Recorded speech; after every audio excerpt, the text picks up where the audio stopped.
my name's Gabe Zollner. Interesting article on Western Center for Journalism. 2 Muslim soldiers in U.S. try kidnapping a 12-year-old girl. Well, according to this article, they're both Middle Eastern, and they were being trained at Fort Leonard Wood, and they tried to seduce a little 12-year-old girl in Pulaski County into their car. They tried to entice her so they could, I guess, participate in some sexual favors from a 12-year-old girl.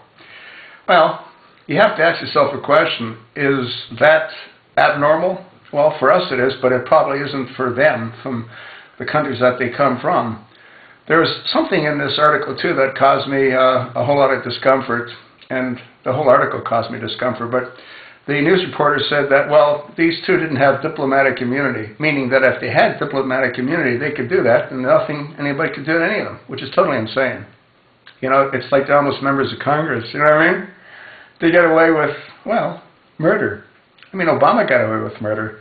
He's murdered 3 American citizens that we know of.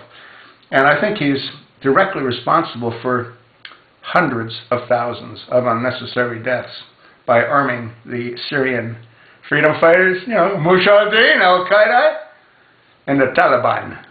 Yeah. But you see, I think these 2 guys, a 34-year-old guy and a 31-year-old guy, just were doing what they do back home. It's perfectly acceptable to have sex with a young child. Didn't Muhammad have a 12-year-old wife? I thought I read something about that, but that's neither here nor there. Will these 2 be prosecuted? Probably. Will they get away? Well, they might. Apparently, there's some talk about the countries that they're from might pay the bond. I think it's 200 grand. But for Saudi, if they're Saudi nationals, what's 200 grand to King Abdullah? Huh? Done. And if they're bonded out, they'll be gone. They're not going to stick around for their trial. It'll be like, you know, like that guy. Remember the Boston bomber? You remember when the police had a guy that they thought might have been involved because he was injured and he was in a hospital, he was under police guard? And then it turned out that he was on some kind of no-fly list, and it turned out he was from Saudi Arabia. I think even Michelle Obama went to visit him in the hospital.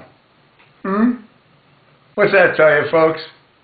And then he's on a no-fly zone list, and then he's flown out of the country. Huh? You think maybe there's a little bit of collusion going on behind our backs? Huh? What do you think? Tell you, I think there was. It's a joke. Complete joke.